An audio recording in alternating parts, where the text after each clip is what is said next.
नमो अरहंताणं नमो सिद्धाणं नमो आर्याणं नमो वज्रायाणं नमो लोये सवसाहूणं शुद्धात्मानमनेकान्तं साधुमुत्तम मंगलम वंदे संदृष्टिसिद्ध्यर्थं संदृष्ट्यर्थप्रकाशकम् ओंकार स्वरूपाय नमः जिन्मुखोद्भूत सरस्वती देभ्यो नमः रत्नत्रय धारक निस्वभाव साधक अज्ञान तिमिर निवारक श्री गुरुवे नमः परम गुरुवे नमः परम्पराचार्य श्री गुरुवे नमः मंगलम भगवान वीरो मंगलम गौतम गणी मंगलम कुंद कुंदाद्यो जैन धर्मोस्त मंगलम सर्वमंगल मांगल्यम सर्वकल्याण कारकम प्रधानम सर्वधर्माणाम जैनम जयतु शासनम जैनम जयतु शासनम जैनम जयतु शासनम अनम्योण जिणम वीरम अनंतवर्णान दंसन सहावम मोक्षामणियम सारम केवल सुध केवली भणिदम जीवादि बहिर्तस्यम हेमुपादेयमपणो अपा कम्मोपाधि समुद्भव गुण पर्याये वदिरितो।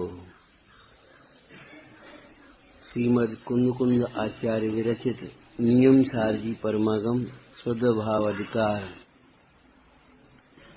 स्वाध्याय में है जीवादि बहिर्तच्चम हेयम।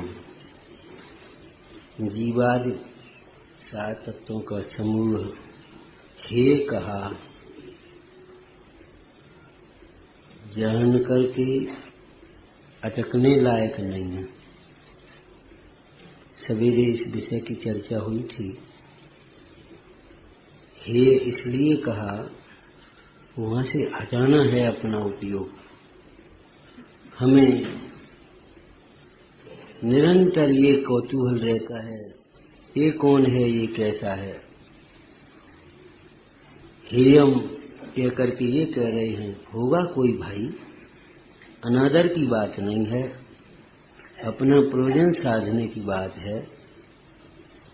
मैं कौन हूँ, मेरा क्या स्वरूप है, यह बात समझ। विश्व जानने में आने योग्य तो है, सो जानने में आता है, परंतु जानने योग्य अपना शुद्ध आत्मा है।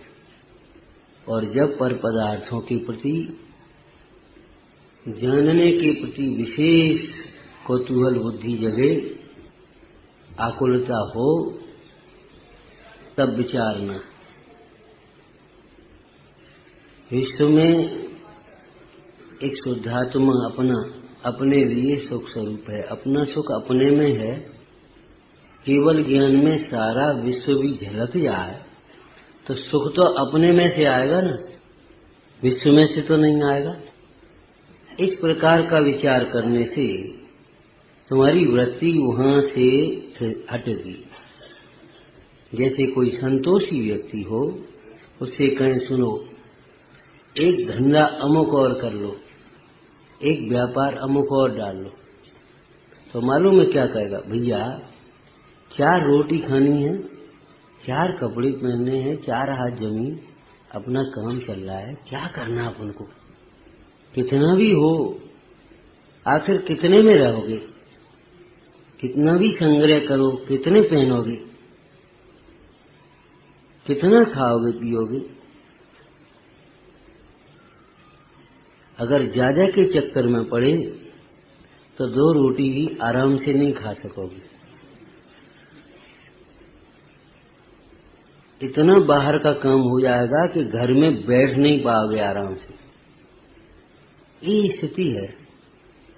अमृतचंद स्वामी प्रवचन सार जी में क्या कह रहे, विशेष जानने की आकांक्षा के क्षोभ से बस हो, हम तो स्वरूप तृप्त रहते। ये तो उनकी बात है कि उनकी बात है, वही अपने लिए है। क्यों, उन जैसा सुख ही तो अपन को चाहिए। यदि उन जैसा सुख अपने को इष्ट है तो उन जैसी दृष्टि, उन जैसी भावना अपनी होगी, तभी तो उन जैसा सुख होगा। क्या कह रहे? विशेष जानने की आकांक्षा के क्षोभ से बस हो। तृप्ति अपने स्वरूप में है, स्वरूप को जानकर तू तृप्त हो। हम तो स्वरूप तृप्त रहते ही अपनी ओर से है। यदि उपदेश की शैली में इसको कहा जाए तो भैया तू अपने स्वरूप को जानकर तृप्त हो। वहां जानने जाना हेय है, पर में उपयोग भ्रमना हेय है। भगवंतों को तो देखो, भगवंतों को तो देखो। पहले चर्चा भक्तामर जी में से की थी। भक्ति से नमे हुए इंद्रों के मुकुटों की मणियों को प्रकाशित करने वाले जिनके चरणों की नखों की प्रभा है, ऐसे जिनेंद्र भगवान। जिनेंद्र भगवान के चरणों में इंद्र के मुकुट नमते हैं। कुछ सीखना चाहिए इस बात से।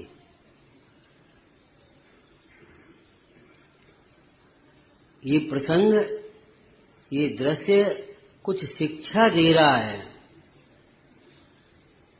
कुछ समझ में आया? ये वैभव वीतरागता के लिए समर्पित कर देने योग्य है। इंद्र का मुकुट क्या समझ रहे आप? ये वैभव ही तो है, ये पुण्य है, पुण्य का उदय का कार्य है। ये वीतरागता के लिए समर्पित करने योग्य है।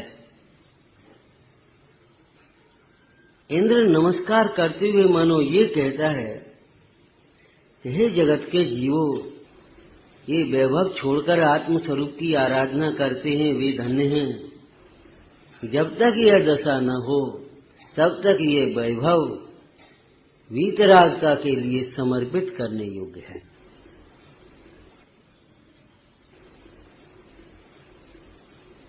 वीतरागता सार है, ये वैभव सारभूत नहीं है, हेयम।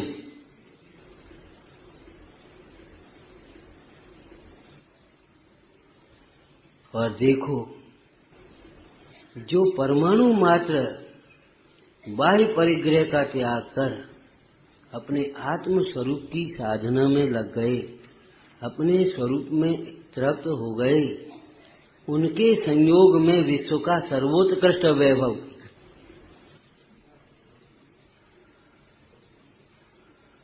लेकिन ये कोई वैभव को पाने की लालसा रख करके समझने लायक बात नहीं है। इस वैभव के साथ में भी इन भगवंतों को देखो तो परमाणु मात्र को बाह्य में भी स्पर्शते नहीं है। अंतरिक्ष में रहते हैं, सिंहासन पर रहते हैं, अंतरिक्ष जिनराज।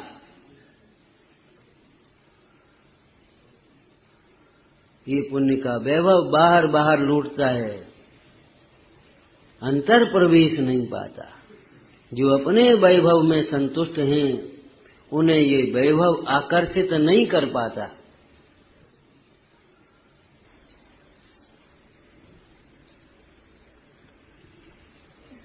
पुण्य उदय का वैभव, केवल पुण्य का उदय हम अघातिया कर्मों में देखते हैं और पाप का उदय भी हम केवल अघातिया कर्म में भी देखते हैं।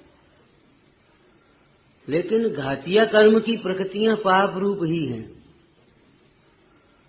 उनका उदय भी तो पाप के रूप में देखें। मोह का उदय है, वह पाप का उदय है या नहीं? राग का उदय है, वह पाप का उदय है या नहीं? बाहर में बहुत वैभव है, उसको देखकर आप अकेले पुण्य का उदय मानते बाहर की दृष्टि से, लेकिन उसके प्रति जो मोह का परिणाम है वह मोह का उदय पाप का उदय है। पाप प्रकृति की ओर से भी हम कथन करें कर्णन योग से तो वो पाप का उदय है कि नहीं? लेकिन उस मोह की ओर के उदय से, मोह के परिणाम की ओर से हम देखना ही नहीं चाहते। हम केवल बाहर में पाप का उदय पुण्य का उदय मान करके संतुष्ट हो जाते, उससे क्या दाम है? यह देखने लायक नहीं है, रमने लायक और भोगने लायक की बात तो बहुत दूर है।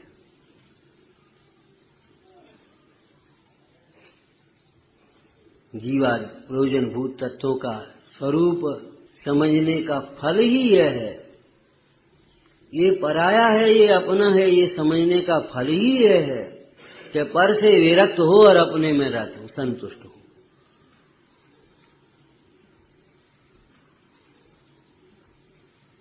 लौकिक में भी दो भाइयों का यदि कोई आपस में व्यवस्था की दृष्टि से नहीं बन पा रही है और कोई न्यारापन हो, बंटवारा हो, तो वो बंटवारा सार्थक कब होता है?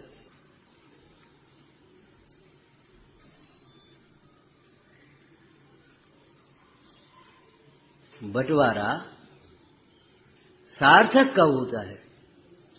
एक घर में ही रह रहे थे दोनों लोग, अब उन्होंने कहा भैया एक काम करो, इतना आपका इतना आपका। रोज रोज की बात अच्छी नहीं है, क्यों विसंवाद में पड़ते हो? ठीक, लिख गया, समझ लिया गया। अब सार्थक कब हो? इतना समझने के बाद वह अपना सारा सामान उठा करके अपने में रखता है और उधर से ऐसे कर लेता है अब जो कुछ भी हो। पहले वह छत टपकती थी या कुछ होता था, भैया वो छत टपक रही है। अब कोई कहता भैया वो भाई की है, वो करा, उससे कहते वो सुनता नहीं, क्या करें हम? कोई मतलब नहीं उसे।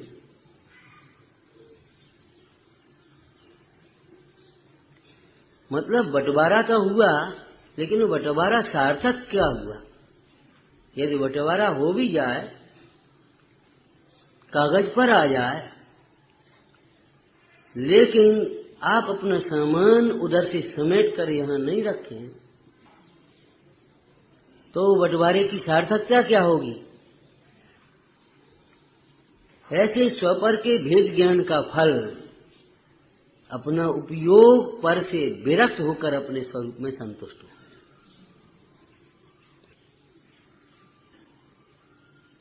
जीव अजीव को जानने का फल तो यही है कि जिसे हम जीव मानते रहे, अपना मानते रहे और मानते ही नहीं रहे, उसके लिए सर्वस्व समर्पण करते रहे, उसी के बारे में सोचा, उसी के बारे में चर्चा की। अरे धर्म गुरु मिले, परमेश्वर मिले, तो अभी हमने उसी के बारे में, महाराज बहुत परेशान हैं, 6 महीने हो गए, आप कोई ऐसा उपाय बताओ। उन्हें उन धर्म गुरुओं से भी जो देह से भिन्न आत्मा को दर्शाते हैं, उनसे भी देह से भिन्न आत्मा अनुभव करना नहीं सीखा। उनसे भी यह पूछा, महाराज ये बताओ शरीर कैसे ठीक हो? ऐसा हमने कौन सा पाप किया ये शरीर में ऐसा हुआ? इतने दिन हो गए, कोई दवा फायदा नहीं करती, कहीं कोई ऊपरी चक्कर तो नहीं है। अरे चक्कर तो सब ऊपरी ही होते हैं,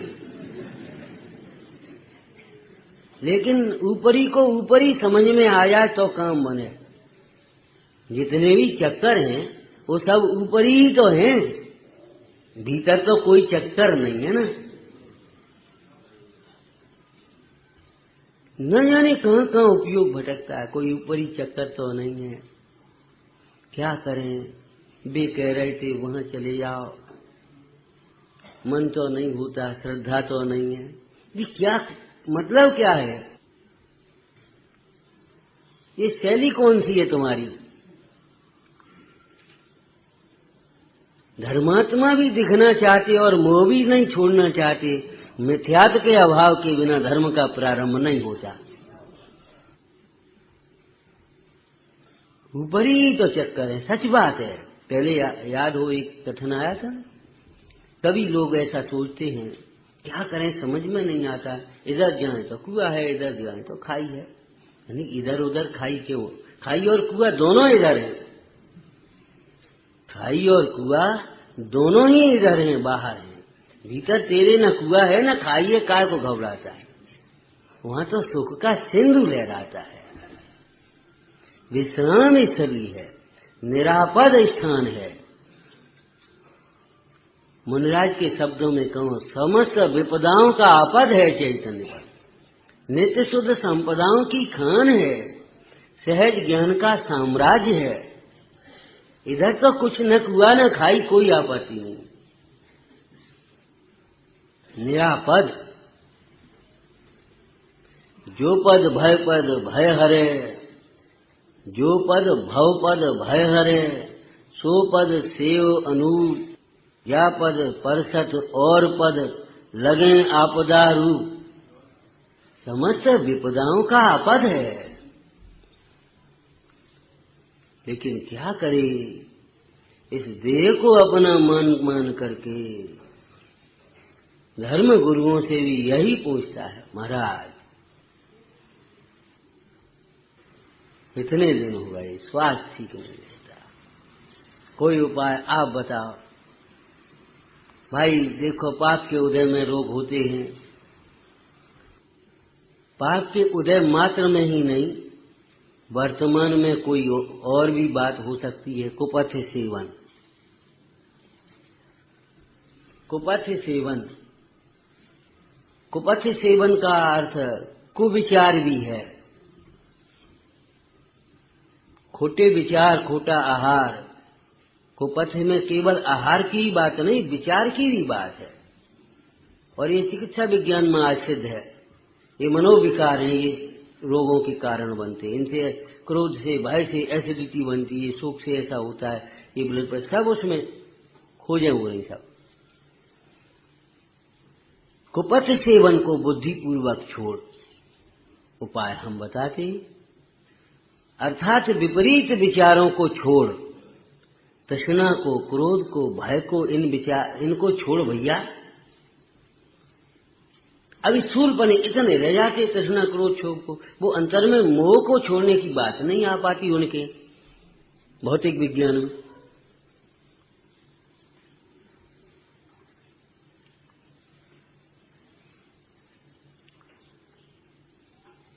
और भैया पंच परमेष्टि की भक्ति में अपना चित्त लगा, अर्थात उनके वचनों का भक्ति पूर्वक श्रवण कर, देह से भिन्न आत्मा को उस प्रकार से सुन जिस प्रकार उस मृगराज ने, सिंह ने सुना था, उस हाथी ने सुना था। तो जीवराज है ये गजराज, ये देह की अवस्था न्यारी है और तू तो जीवराज है, अमूर्तिक प्रदेशों का पुण्य। सुना, अंतर में समा गया, वहां से प्रमाण किया, वहां से स्वीकार किया। लेकिन कौन इन बातों को सुने समझे?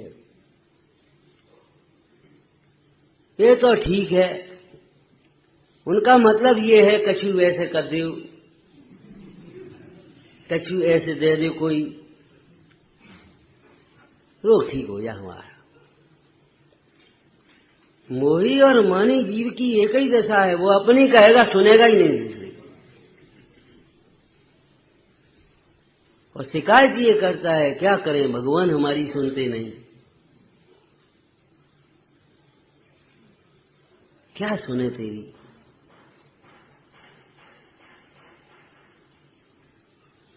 जीवाद बहे सच्चम हेयम, मत देख इन संयोगों की ओर। कि अपना तो नहीं करें, अपना नहीं माने, जानने में क्या हर्ज है? ये जानना, ये उधर उपयोग क्यों लगाना चाहता है ये बता।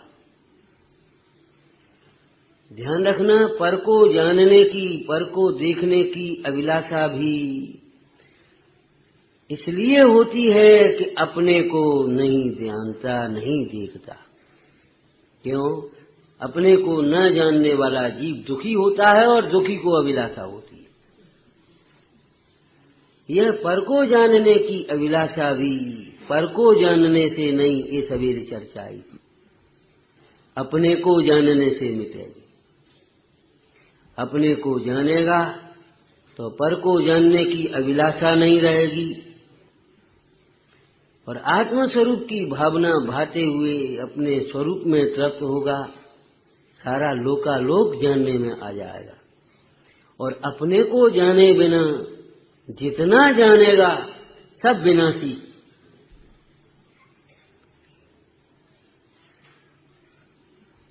पर को, एकांत पर को, अपने से विमुख होकर पर को कुछ अधिक जान लेने से ज्ञान का मद होता है, ज्ञान नहीं होता। पराश्रय से मान होता है, ज्ञान नहीं। स्वाश्रय से ज्ञान होता है। और ज्ञान दो थोड़े हैं, एक पर का ज्ञान, एक स्व का ज्ञान। ऐसा ज्ञान दो नहीं है। गे सत्य दुविधा पर का आसी। गे दो प्रकार के हैं, तो गे दो प्रकार के हैं, एक पर गे एक स्वगे। तो तू स्वगेय को जानना। गे कहते ही इस जीव को इधर दिखता है। देखो, भीतर ज्ञायक है और बाहर में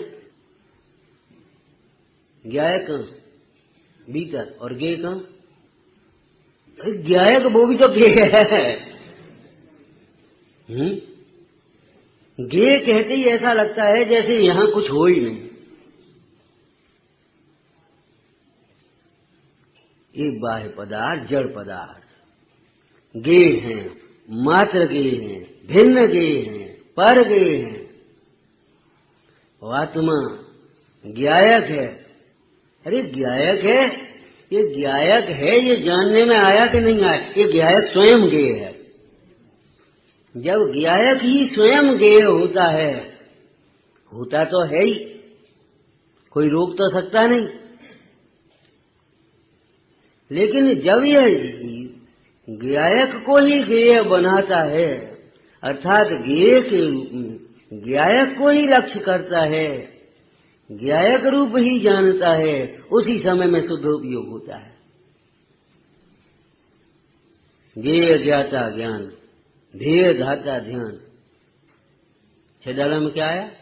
यहाँ ध्यान ध्याता ध्येय को, न विकल्प बच भेद न जहां। नीचे क्या है?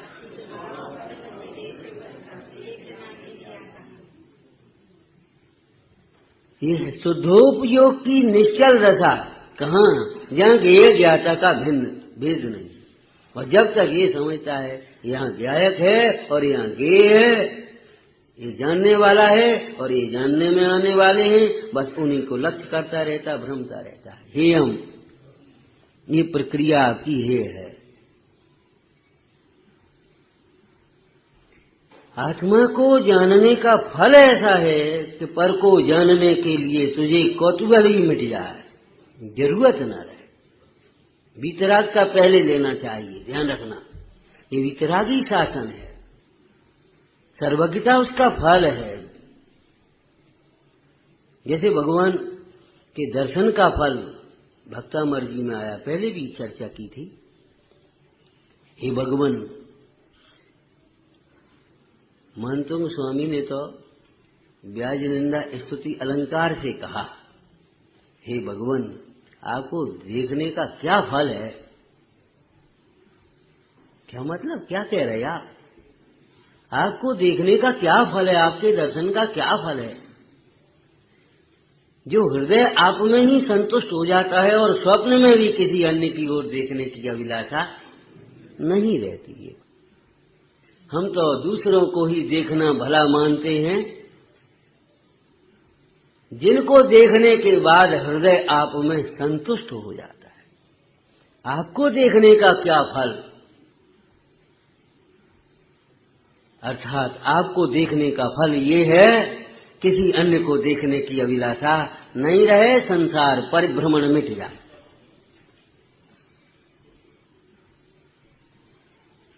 जैसे कोई ग्राहक एक प्रामाणिक व्यापार संस्थान के पास आया उसने कुछ देखा भला, नया ग्राहक था, सोचा बाजार में और जगह 2-4 जगह देखना चाहिए।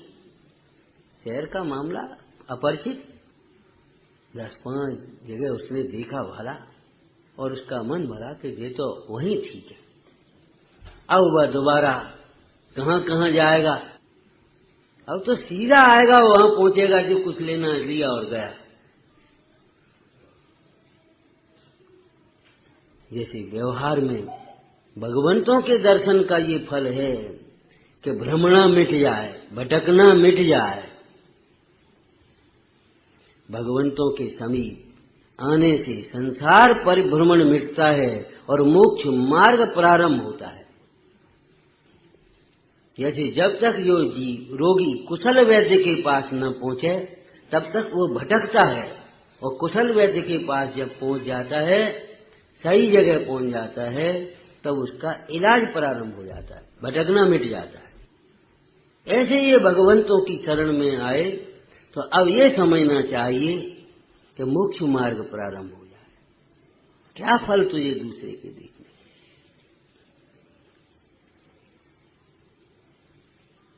हे का मतलब उधर क्यों देखता है, क्या देखता है? ये अकेले परीक्षा भवन की बात नहीं, पहले कही थी। अपनी ओर देखो, इधर उधर मत देखो, सारा विश्व परीक्षा भवन है। हर समय परीक्षा काल है, परीक्षा घड़ी है। इधर उधर देखे के कर्म बने, दुख सुख का घात हुआ, ज्ञान का घात हुआ, प्रभुता का घात हुआ। इधर उधर देखने में जीव की विराधना, अपनी ओर देखने से आराधना शुरू हुई। आराधना नाम ही इतना है, क्या स्वरूप को देखते देखते प्रसन्न रहना, इसका नाम ही आराधना है। कुछ करने का नाम साधना या आराधना नहीं है। अब तो साधना करनी है, अच्छा भाव है, लेकिन साधना के लिए ज्ञानाभ्यास चाहिए। एक बात पहले दिन कही थी, अब की आए ध्यान हो तो, करने की जगह पहले समझना लगाना। आराधना करनी है, सच बात है, आपको आराधना करनी है ना, तो आराधना समझो पहले। समझे बिना कैसे आराधना करोगे? हमने तो आराधना की क्रियाओं का नाम मान लिया, कोई क्षेत्र से संबंधित जोड़ लिया, आराधना करनी है, वहां रहना है। अब तो सवेरे से उठकर ये काम करना है। आराधना किसका नाम है? हर स्थिति में, हर चाहे कहीं भी हो, चाहे कोई भी परिणति आए, चाहे कोई भी संयोग बने, अपने को सदा काल ज्ञायक रूप देखते हुए प्रसन्न रहना, इसका नाम आराधना है। इसके अतिरिक्त कोई दूसरी आराधना जो आपने मान बैठे हैं, हेयम, कैसी आराधना? आराध्य से विमुख होकर आराधना कैसे होगी?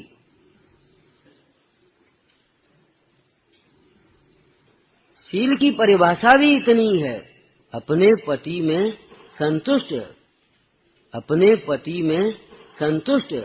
लोकोत्तर शील भी यही है, आराधना भी यही है, अपने स्वरूप में संतुष्ट। यदि शीलवती मनोरमा के पास आकर के दूती कहने ही लगी थी आकर, इतना सुंदर रूप है, ऐसी अवस्था है, लेकिन क्या कहें विधाता को, कर्म को। जो भटकाने वाले हैं वे भी अपना सा बनने का स्वांग करते, सावधान रहने की बात है। मोहियों की ममता से सावधान रहना।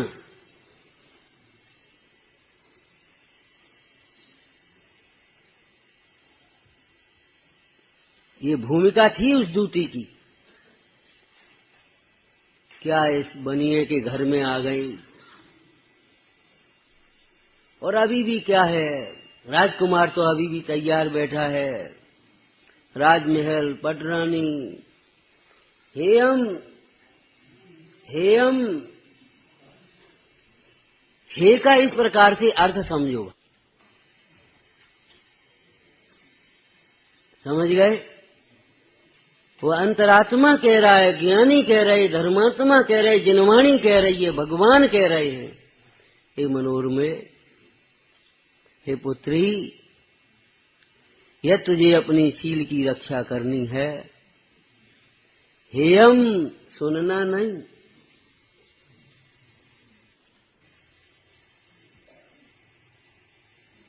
ये सुनने की बातें नहीं है, सुनने लायक नहीं है।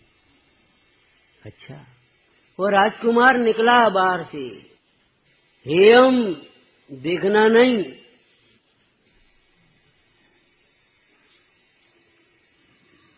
कुछ नहीं, नैष्किंचित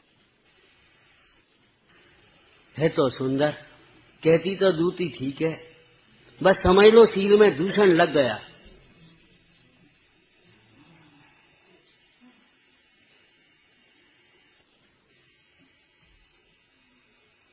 स्थान तो अच्छा है, वेश तो अच्छे हैं, क्रियाएं तो अच्छी हैं, अरे स्वरूप अच्छा है, जिसमें स्वरूप नहीं है वो अच्छा कैसा?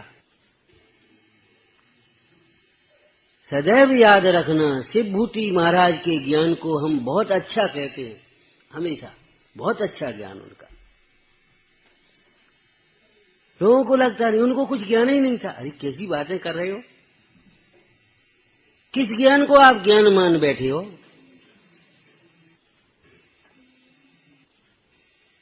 तुष्मासम घोषण दो, मैं तुष्मास भिन्नम, तुष्मास भिन्नम घोषण, तो ये तो शब्द मुंह से बोल रहे थे, और भीतर क्या हो रहा था?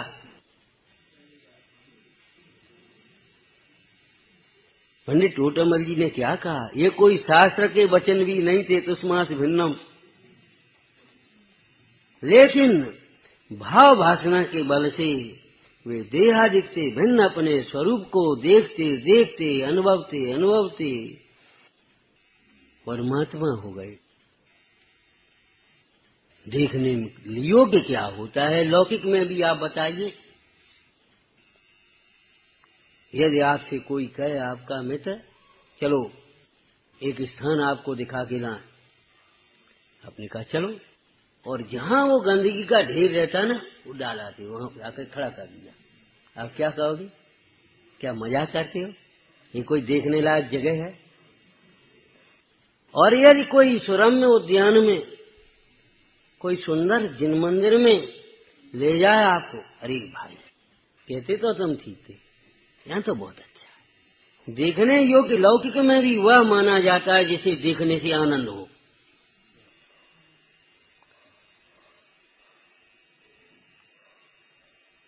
पंडित राजमल जी ने सार की परिभाषा करते हुए यही तर्क दिया है, शुद्ध आत्मा के सारपना घटता है, अन्य पदार्थों के सारपना घटता नहीं है। क्यों क्यों नहीं घटता? कि शुद्ध जीव के, शुद्ध आत्मा के जानने पर जानन हारे को ज्ञान है, सुख है, ज्ञान होता है, सुख होता है, और यही तो इष्ट है। सुख होता है, यही तो इष्ट है, इसलिए शुद्ध आत्मा ही देखने योग्य, शुद्ध आत्मा ही जानने योग्य है। हे भगवान मिले, श्री गुरु मिले, और ये पूछे हमारा व्यापार कैसे चले, ये तो भाई मोह की पराकाष्ठा समझना। यहाँ तो ये बात सोचो व्यापार कैसे छूटे, देह की और हमारा उपयोग न जाए।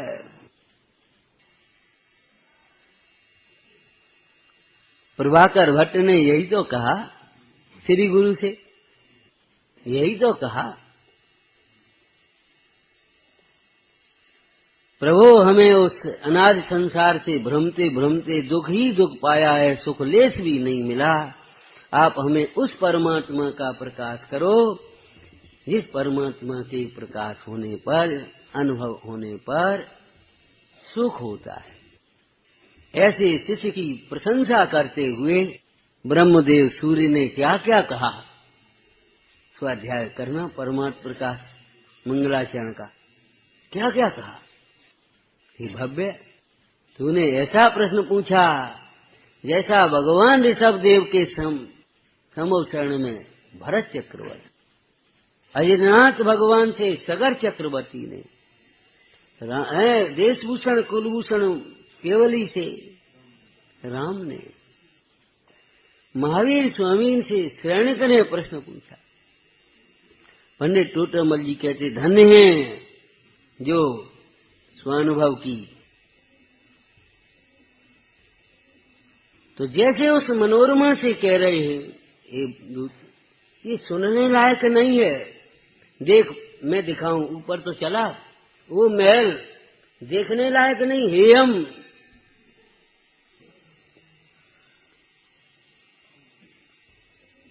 उपादेयम कौन, किसके बल से हेय कहता है? वह मनोरमा सती के हृदय में उसका पति बसा, उसमें संतुष्ट है, तब वो हेयपना उसको कहना नहीं पड़ता, घोक घोक करके याद नहीं करना पड़ता, उसका प्रयोग सोच सोच करके नहीं करना पड़ता।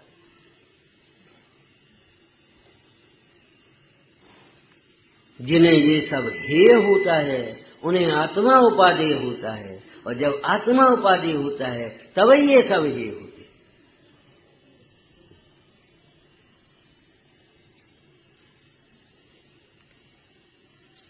नाना संयोग बनते, नाना अवस्थाएं बनती हैं, हे हम मत देखो, मत देखो। क्या भिन्न पने तो देखें, क्या भिन्न पने अभी तुम्हें दिखेगा नहीं जब तक आत्मा की लक्ष्य नहीं दिखोगी।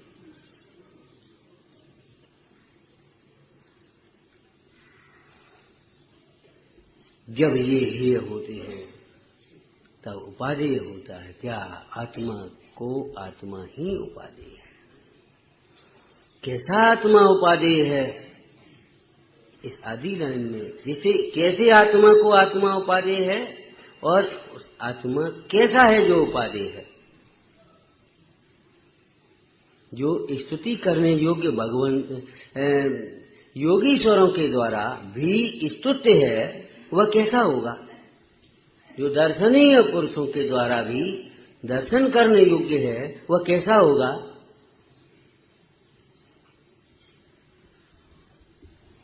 कैसा आत्मा जिसे ये सब हे हैं उसे तो है उपाधि। और कैसा आत्मा उपाधि? तमो उपाधि समुद्भव गुण पज्जाए बदिरितम। ये टीका में दो अंश करेंगे।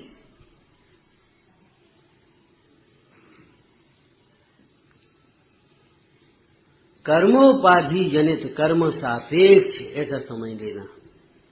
देखो एक तो कर्मोपाधि जनित में कर्म उदय से होने वाले ये आश्रवादिक भाव है, रागादिक भाव। और यहाँ भावांतरों के गोचर कहा ना, उसमें 4 भाव लिए टीका में। तो ये कर्मोपाधि में कैसे गर्भित होगा इस गाथा में? कर्म सापेक्ष भाव है। जैसे औदैक भाव उदय सापेक्ष है, क्षयोपशमिक भाव क्षयोपशम सापेक्ष। ध्यान रखना वो कर्म ने किए हैं ऐसा मत समझ लेना। कर्म सापेक्ष तो वह उदय सापेक्ष, ये औपशमिक भाव कर्म के उपशम सापेक्ष। क्षयोपशमिक भाव कर्म के क्षयोपशम सापेक्ष है, और क्षयक भाव कर्म से के क्षय सापेक्ष है। लेकिन यह ज्ञायक भाव उदय उपशम क्षयोपशम और क्षय सबसे निरपेक्ष है।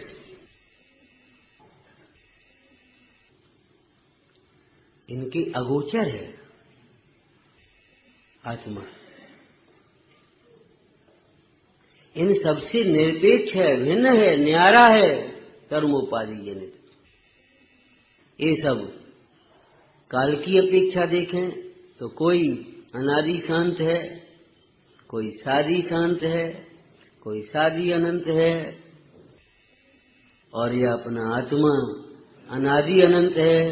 अनादि अनंत में अनादि शांत का क्या मेल बैठेगा? ये तो बीच में ही छोड़ जाएंगे, इनका क्या संग।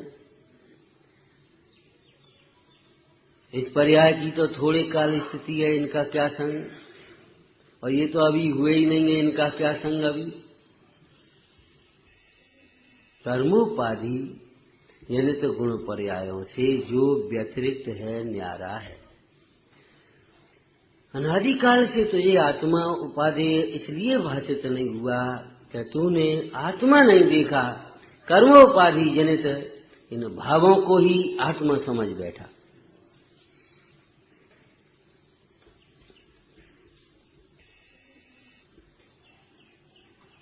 इस विषय को टीका में मुंडा पद्म पर मलधारी देव ने बड़े सुंदर विशेषणों से समझाया है।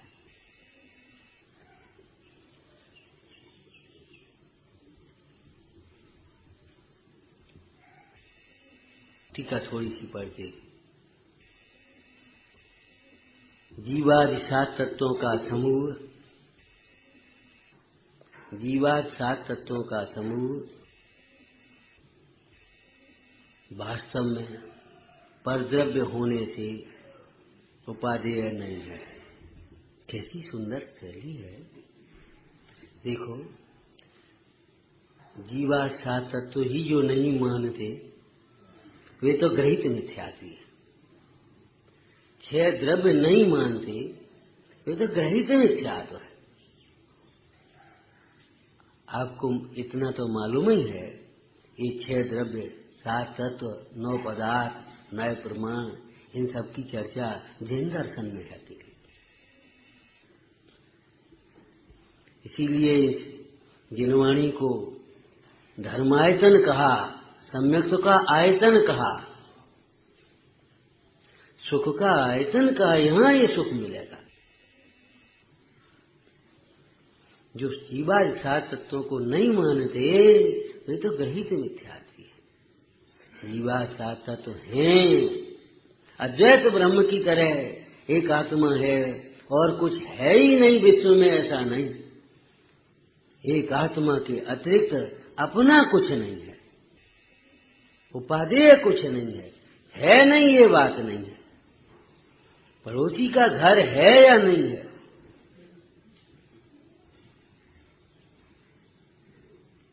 पड़ोसी का घर नहीं रहेगा तो आप भी किसी के पड़ोसी हैं, आपका घर कहां बचेगा? आप विचारना।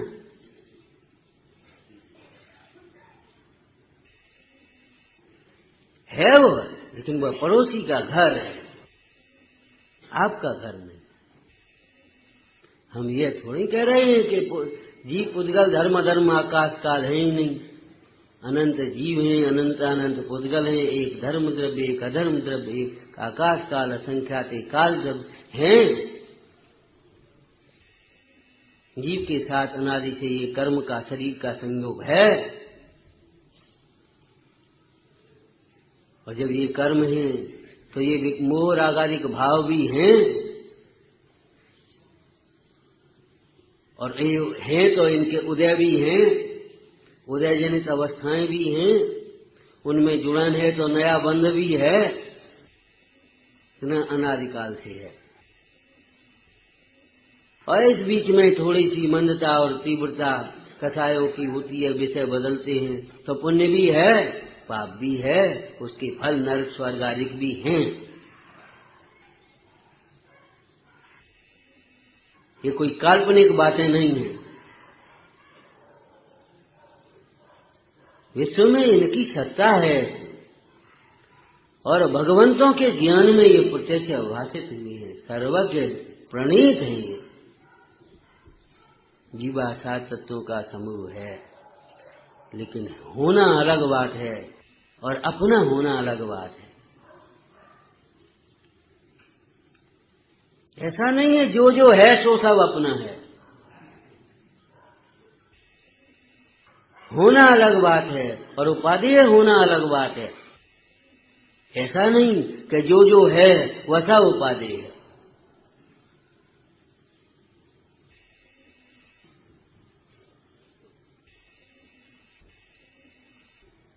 जब इस शैली को आज समझेंगे, अपने जो है सब उपादेय है, तो क्या पशु की तरह घास और ईख एक साथ चबाओगे? क्या करोगे?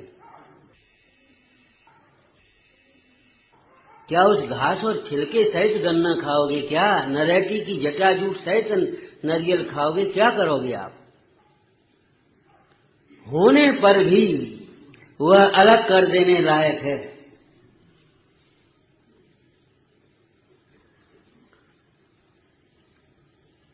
वह होने पर भी, शरीर होने पर भी अपना मानने लायक नहीं है।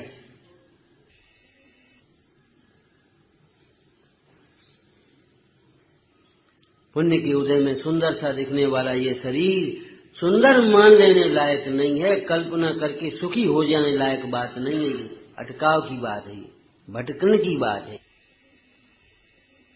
जीवा सात तत्वों का समूह है, हमें इसकी सत्ता का निषेध नहीं है। स्वतंत्रता है ना, स्वतंत्रता का एक ये भी सिद्धांत है कि दूसरे की भी सत्ता में आप हस्तक्षेप न करें। आप अपनी मर्यादा में रहें, आप अपनी मर्यादा में प्रवर्तें, मर्यादा में बोलें। दूसरे की सत्ता में हस्तक्षेप करने का अधिकार स्वतंत्र देश का संविधान नहीं देता। ऐसे ही वस्तु स्वरूप की स्वतंत्रता दर्शाने वाला ये जिन शासन भी आपको पर को अपना मानने का अधिकार नहीं दे रहा। हम स्वतंत्र हैं, चाहे कुछ करें, ये बात आपकी ठीक नहीं है, ये अपराधी वृत्ति है। हम स्वतंत्र हैं, चाहे यहां से मकान बनाएंगे, चाहे किसी के घर में घुस जाएंगे, चाहे कोई चीज उठा ले जाएंगे। ये स्वतंत्र नहीं, ये चोरी है, ये अराजकता है, अपराध है। ये जीव स्वतंत्र है, प्रत्येक द्रव्य स्वतंत्र है, परंतु स्वतंत्र स्वयं से तंत्र, अपने से बंधा हुआ, अपनी मर्यादा में रहने के लिए।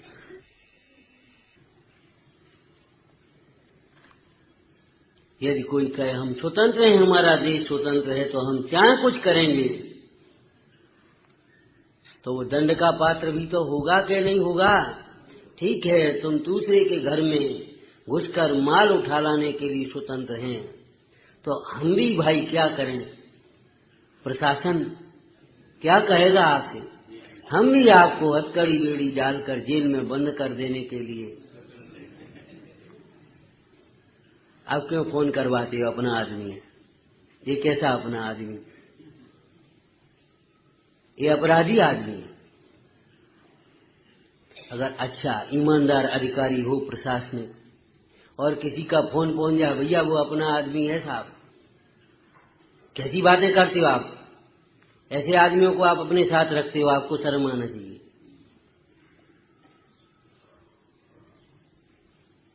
कि कैसे अपने आदमी? अपने आदमी तो समझाते क्यों नहीं उसे? अरे अपनी मर्यादा में रखो उसको।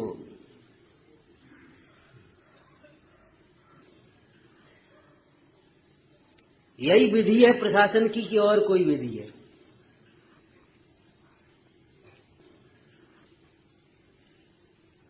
अपनी मर्यादा को समझे बिना, अपने स्वरूप को समझे बिना यदि पर को अपना मानने जाएगा, तो ये कर्म के बंधन हुए बिना रहेंगे नहीं, संसार पर भ्रमण हुए बिना नहीं रहेगा। यहां तो कोई क्या कहें, वहां तो कोई अधिकारी सामने है, उससे गिड़गिड़ा ले, प्रार्थना कर ले, क्षमा मांग ले।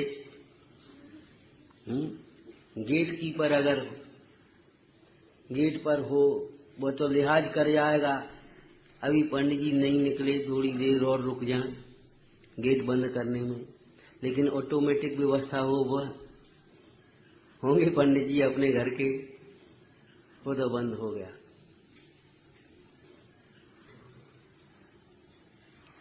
ये साहब क्या व्यवस्था है आपकी? कि यही व्यवस्था है, अब हम खुलवा देते और क्या करें। लेकिन वह मशीन तो कुछ नहीं करेगी आपकी, वो आपका लिहाज नहीं करेगी कि हमने तो मशीन लगवाई, हमारे लिए भी यही है कि हाँ तुम्हारे लिए भी यही। अरे भगवंतों के द्वारा बताई गई ये व्यवस्था भगवंतों के लिए भी लागू पड़ी है। आप क्या समझ रहे हैं? भगवंतों ने अंतराय कर्म बताया, और भगवान के लिए अंतराय कर्म का उदय मुनि दशा में था, तो बोलो उन भगवान को भी उस अंतराय हुआ कि नहीं हुआ? भगवान ने यथाता आदि कर्म बताए और भगवान के लिए भी लागू है। यथाता के जब उदय आए तो उनको भी कर्म उदय की सामग्री, पुण्य उदय की सामग्री, समोषण आदि विभूति, जब पुण्य की स्थिति पूरी हुई तो ये लिहाज नहीं किया ये भगवान है, इन्हें छोड़ के हम कहां जाएं, वह विभूति अपने आप। और ये सब देव कैलाश पर्वत पर ऐसे खड़े रह गए। कहां गई वो गंधकुटी, समोषण, इंद्र, सब कहां गए, कहां चले गए सब? कि जहां थे वहां थे, जहां गए वह हे हम। सोचने लायक बात नहीं है कहां गए। जीवा 7 तत्वों का समूह। अब देखो, हे का हेतु बहुत सुंदर दिया। अज्ञानी, हे का अगर सामान्य अर्थ छोड़ना, उपादेय का ग्रहण करना अर्थ करें तो अज्ञानी मोही प्राणी अच्छा जानकर ग्रहण करता है और बुरा जानकर छोड़ता है। ये इस अज्ञानी की, अपराधी की वृत्ति है। लेकिन ये वृत्ति अन्यायपूर्ण है। अच्छा है वह ग्रहण करने लायक है, वो बुरा है ये छोड़ने लायक नहीं है, ये बात ठीक नहीं है तुम्हारी। अपना है सो ग्रहण करने योग्य है और पर है वह छोड़ने। अच्छे और बुरे की कल्पना के लिए कहीं अवकाश नहीं है। और नहीं तो आप बताएं अपने जीवन में, अभी आप उठेंगे, अच्छे से पहनेंगे कि अपने पहनेंगे?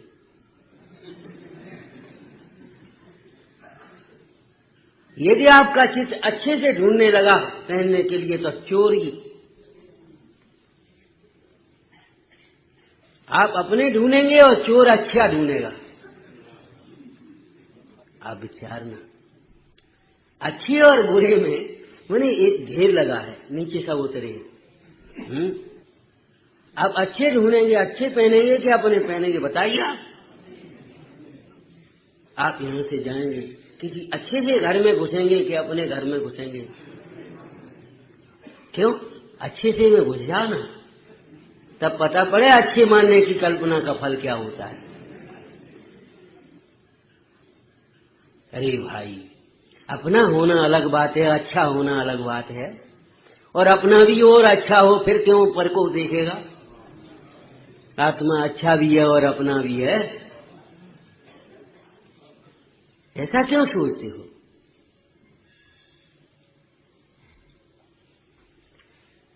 तो बुरा जान करके छोड़ता है, अच्छा जान करके ग्रहण करता है, ये वृत्ति रागद्वेष पूर्ण है।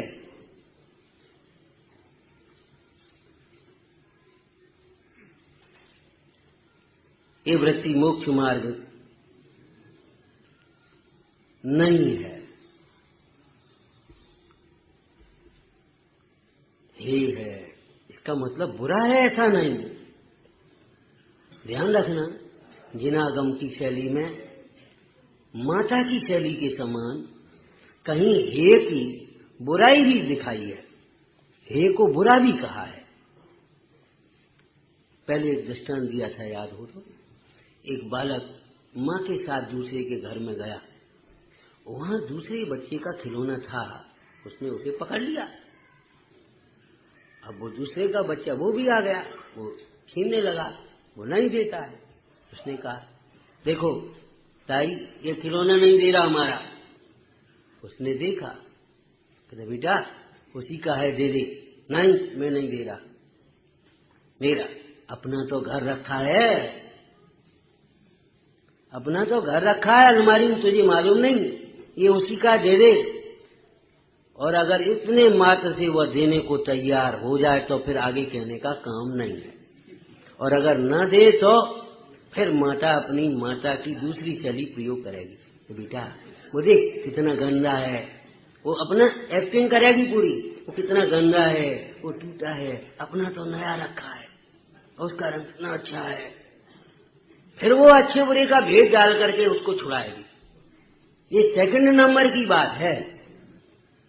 माने भोगों के दोष, शरीर के दोष, इन दोषों को बता करके छुड़ाने की बात, ये तो ऐसे पकड़ने वाले बच्चे को छुड़ाने की शैली है।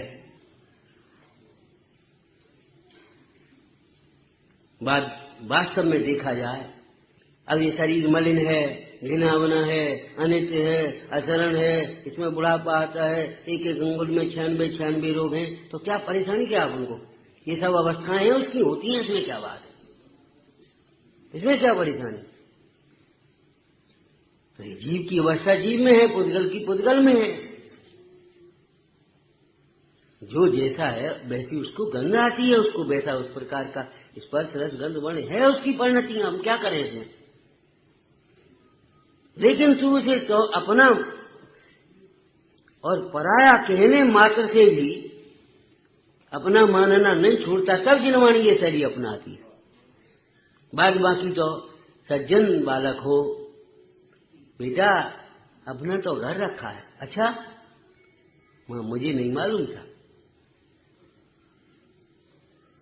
सच्ची कह रही है कि हाँ, ले चाबी देख जा, अपना तो घर रखा है। और उसने माँ के वचनों का विश्वास करके उसको खिलौना दिया। लेकिन ये बताओ, ये अपना नहीं है। अथवा तो फिर माँ ने दूसरी शैली अपनाई, ये तो टूटा है, ये गंदा है, ये ऐसा देखो कैसा पिलपिला है, ये ऐसा है। इस प्रकार दो चार बातें उसने कही। इसका अर्थ ये नहीं है उसको वो तोड़ करके फेंक दे। द्वेष कराने के लिए ये शैली नहीं है, हम ये कह रहे हैं। मोही प्राणी की ये दशा है, मनोवृत्ति है अनादिकाल की, कि अच्छा जान करके ग्रहण करता है, बुरा जान करके छोड़ता है। लेकिन सच बात तो ये है, अच्छे बुरे की कल्पना ही तो छोड़नी है। जब तुम अच्छे बुरे की कल्पना पहले ही कर बैठे, अब क्या तुम त्यागी बनोगे, क्या छोड़ोगे? पंडित टोडरमल जी की भाषा में कहें, ऐसी उदासीनता तो द्वेष रूप है, ऐसा त्याग तो द्वेष रूप है, ऐसा वैराग्य तो रूढ़ी कसाय है। वो चाहे जब सुलगेगी, चाहे जब प्रतिष्ठा के नाम पर सुलगने लगेगी, चाहे कुछ सेवा और शुश्रूषा की कमी के नाम पर सुलगने लगेगी, वो कसाय। मिट्टी कांटी भीतर बैठी थी ना, क्या कहा? हे है। क्यों हे है महाराज? कि परद्रव्य होने से हे। क्यों इतनी सुंदर, ये क्यों नहीं पहने आपने? इतना सुंदर बंगला, इसमें आप क्यों नहीं बैठे? वो घुसे। ये नई गाड़ी आई अभी, इसमें आप क्यों नहीं बैठ रहे? आपका एक ही उत्तर होगा, दो नहीं होंगे। तो ऐसे ही ये बाहर का वैभव, चाहे जैसा हो, सुंदर हो असुंदर हो, हमें लेना देना क्या? अपना नहीं है। वास्तव में परद्रव्य होने से ये उपादेय नहीं है। कैसी वितरागता की बात कही। यहां द्वेष करने के लिए अवकाश नहीं है, राग छोड़ने की बात आ गई। परद्रव्य होने से उपादेय नहीं है। अब परद्रव्य की अगर परिभाषा करें तो परद्रव्य किसको कहते हैं? विश्व में कोई परद्रव्य होता है क्या?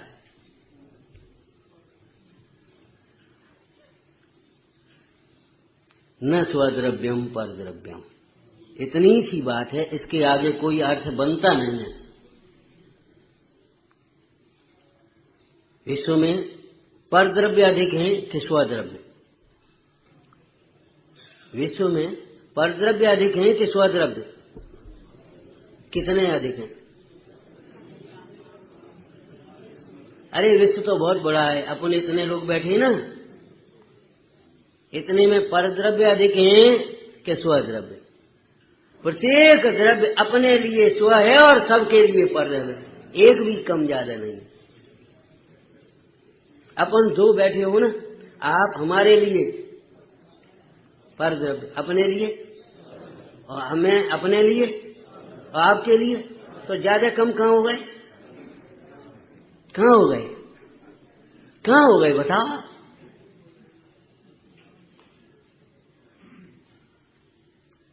ये परद्रव्य का भेद कब आएगा समझ में? स्व के लक्ष्य से। कन्या की न समझी इतनी है, वो पिता के घर को अपना घर मानती है। पाठशाला में पढ़ने वाली छोटी सी कन्या, और ये पंडित जी आए तो क्लास कक्षा ली उन्होंने, तो छोटी सी कन्या, भोले बच्चे होते ही हैं, पंडित जी के पास गई और पंडित जी हमारे घर चलो, वहीं भोजन करना। पंडित जी बोले बेटा तुम्हारा घर कहाँ है? कि वो सामने। वह सामने। पंडित जी बोले वो तो तुम्हारे पिताजी का घर है। तुम्हारा घर कहाँ? वो तो तुम्हारे पिताजी का है। वो जैसे कहे पिताजी का है तो हमारा है, तो एक ही तो बात है।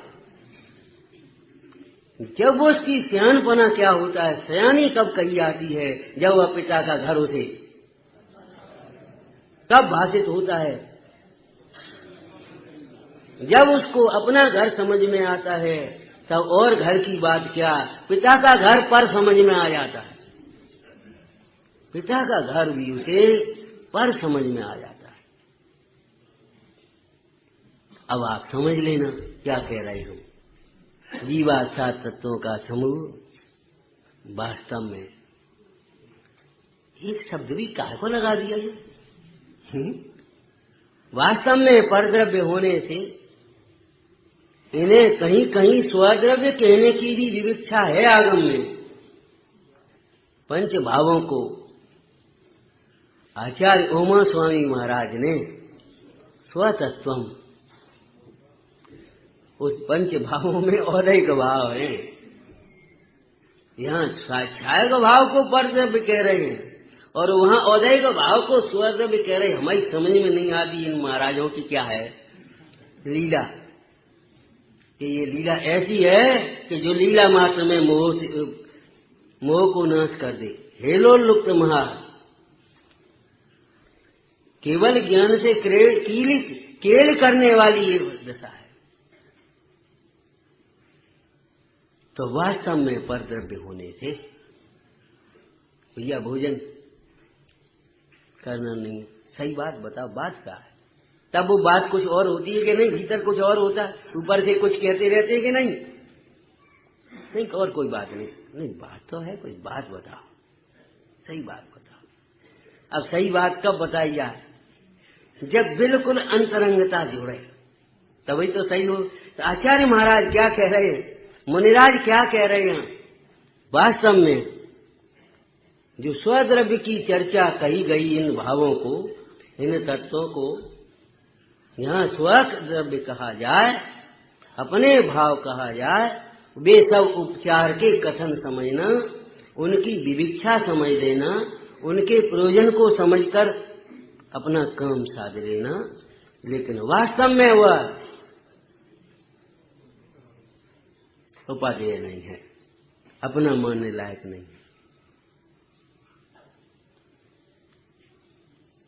कहाँ तो आप प्रतीक्षा कर रहे थे, गाड़ी आ गई, और जब आपका घर आया फिर गाड़ी की ओर ऐसे देखते भी नहीं।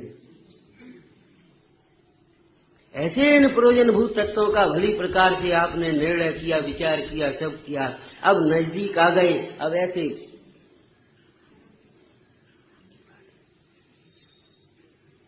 ये पराया घर है, पराया घर है, पराया घर है, पराया घर है, ऐसे रटते हुए थोड़ी जाते रास्ते। ये अपना घर नहीं है, अपना घर नहीं है, अपना घर, रटते हुए थोड़ी जाते। लेकिन एक अभ्यास ऐसा हो गया जीवन में, चलते चले जाते। और ये अपना घर है, इसमें घुसना है, इसमें रहना है, ऐसा कुछ सोचते जाते। आए और ऐसे ही वास्तव में उपादेय नहीं है। फिर कैसा है आत्मा जो उपादेय है? आगे चर्चा है, विचारना। सहजानंदी शोधत रूपी अविनाशी में आत्मस्वरूप। सहजानंदी शोधत रूपी अविनाशी में आत्मस्वरूप। सहजानंदी स्वरूपी अविनाशी